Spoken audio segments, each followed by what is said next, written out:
Ah, I see we got somebody tuned in. Hello, how you doing? This is the Morning Garden, of course. I'm talking about today starting your spring garden in winter, and that's what I'm doing right now. Starting my spring garden in winter. I do it every year. It's proven to me to be very successful. I like it. I went out today, and whenever I see a bargain, I mean, time for you to get your bargains now. I had a person at Home Depot was telling me they still even had some fruit trees in the back that were getting ready to go back to the company or something to that effect. So you could buy those for dirt cheap. You can also get some fertilizer items right now for dirt cheap.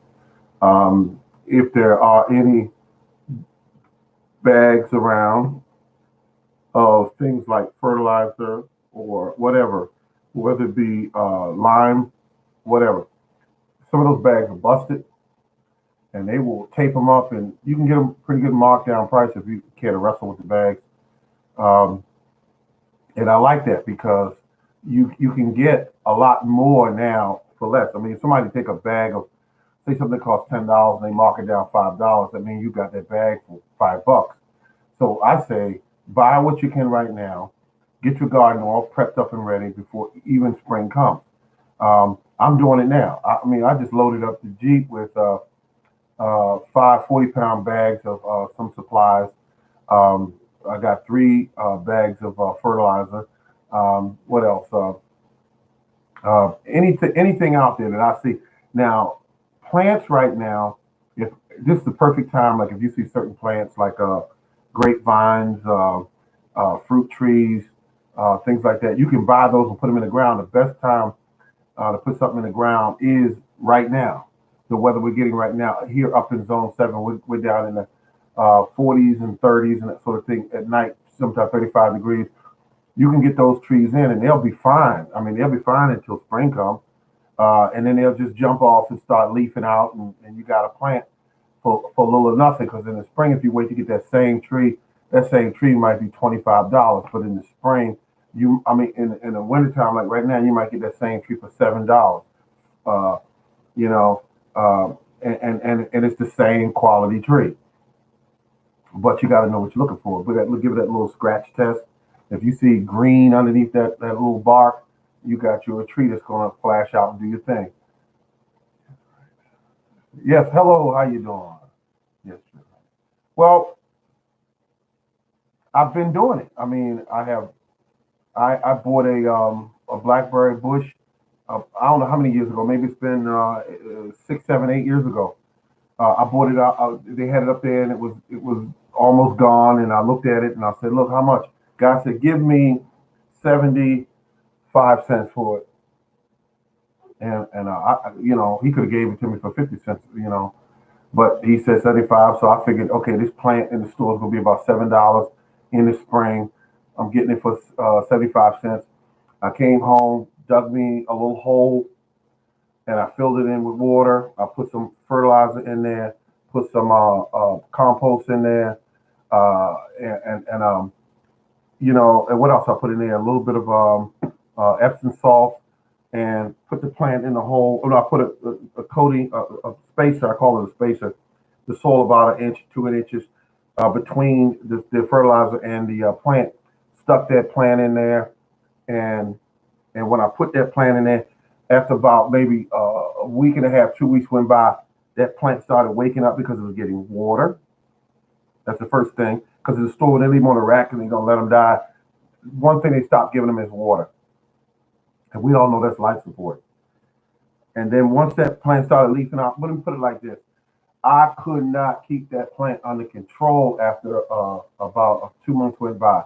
It shot up. It was 4 feet, 6 feet, 8 feet, 16 feet tall. And I said, my God. I said, what kind of plant is this? And I love that plant because uh, as I started growing it, and I learned that once it grows up and it falls over and it taps or hits the soil, it starts a brand new plant. Once I got that under control and started reading up on it, I started allowing it to go touch the ground. And the next thing you know, I had 7 or 8 plants from that one plant. Put them throughout different areas. You got to watch. I got one out there right now. I was in the yard yesterday that it went over and made a connection to the ground And I'm saying, uh-oh. I said, this plant, I couldn't even pull it out of the ground. I could even, everything I had, and I could not pull that plant out of the ground. It started a whole brand new plant in an area where I don't need it to start a plant. So I said, okay, I'll go out there tomorrow and I'll just get a shovel and put down in there and try to cut some of them roots and bring it up, and then maybe I could plant it somewhere else. But I got another plant out there. It's called a fall gold raspberry. Hate that plant. Hate it. When it started growing, it's got these stickers on it that are big ones and small ones. So even the small ones will stick in your flesh, and you can't get them out. They just stay in there and deteriorate while they're in your flesh, but they irritate the hell out of you while they're doing it. I said I don't want to go through this for a berry. So when I get out there again,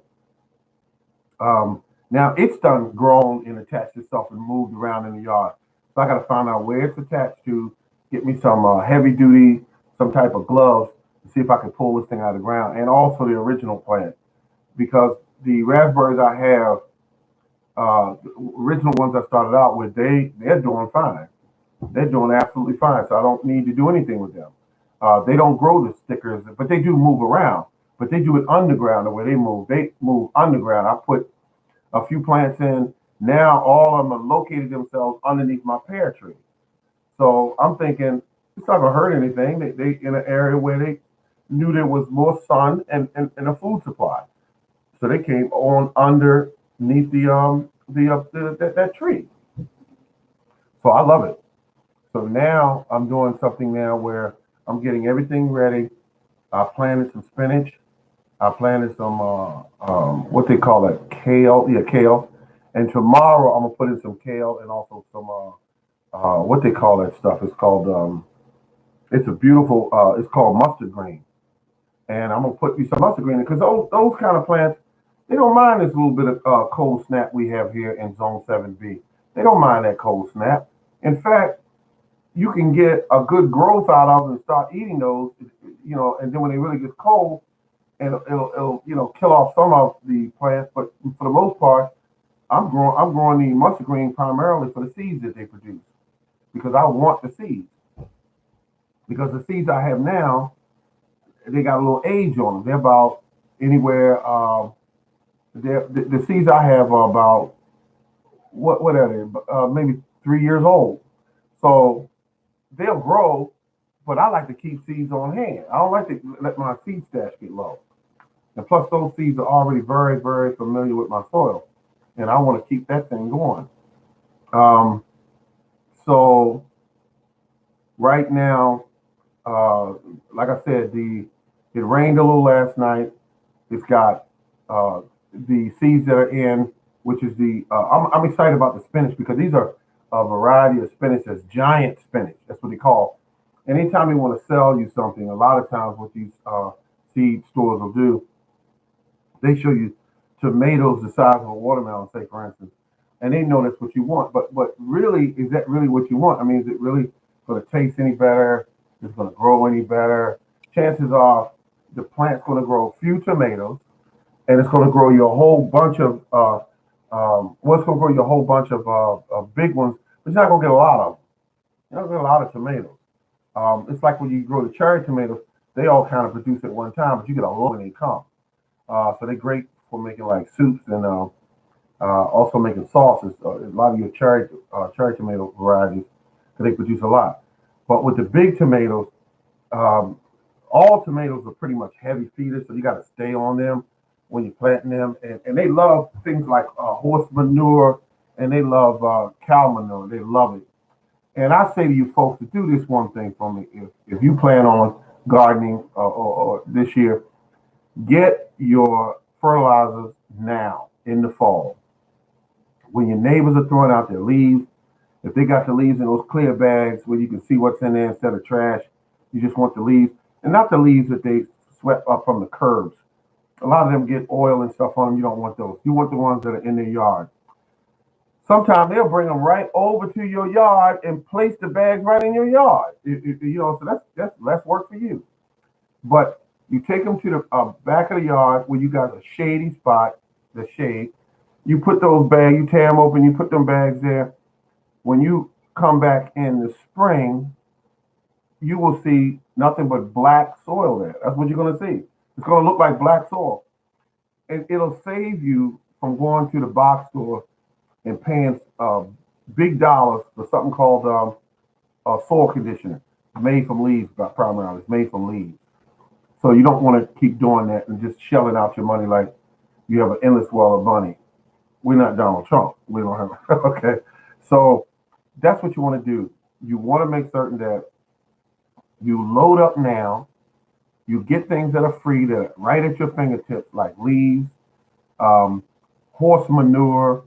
The better than that, if you can get some cow manure. And if you knew somebody that owned a rabbit farm, you are one lucky puppy. Because if you could get all the manure that they give that rabbit, and if you could load it up on your property, you would love it. Because it costs money to buy it, but if you could get it free, that's a plus. If you get imagine this. Let's all just imagine something for a second. You got this real big 250 pickup truck. You drive into this guy's farm that grows rabbits. And he says the magic words to you. Take as much as you like. And you load up that truck full of rabbit poo, take it home, put it in an area. Oh my goodness, load it up. Then go back and get a second load.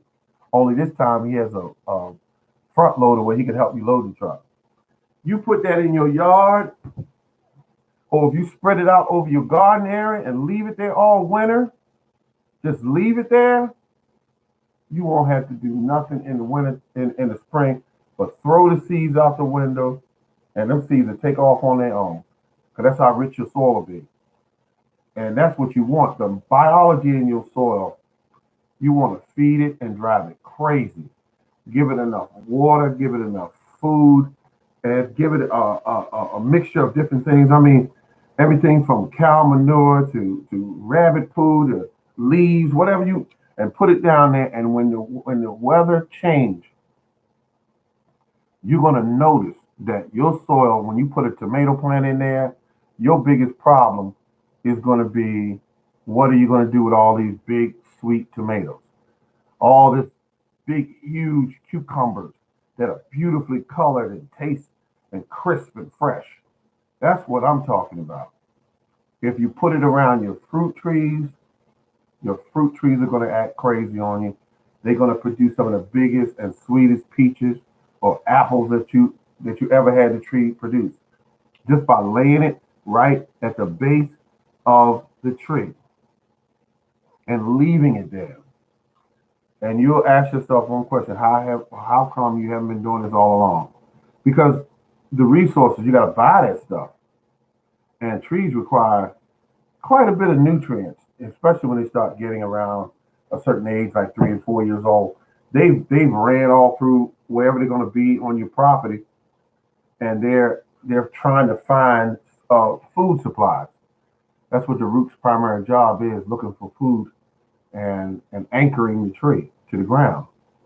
So if you can get the ingredients now, like if I find a truck in the area working, and let's say they're doing a lot of wood chips, I would say, sir, let me show you how to get it to my property, and I'll say I'll let you dump 2 loads there, 2 loads.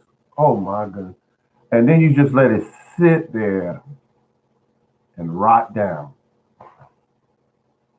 And if you need it around trees, you shovel some of it up, you dump it at the base, no more than about 2 inches deep, and back it away from the trunk of the tree about 6, 7, 8 inches away, and just let it sit there. It'll keep the soil warm in the winter, and on top of that, when it comes time for that tree to break free in the spring, you're gonna see these big, pretty blossoms on there. And your biggest thing is going to be, uh, am I going to spray this tree this year or not? Because the bugs are going to be on there on the tree already, and you want to use something like certain oils that you use, neem oils and all that. to kind of keep the smother the bugs that overwintered on your tree. And then there's a product I'm looking for. I don't know the name of it.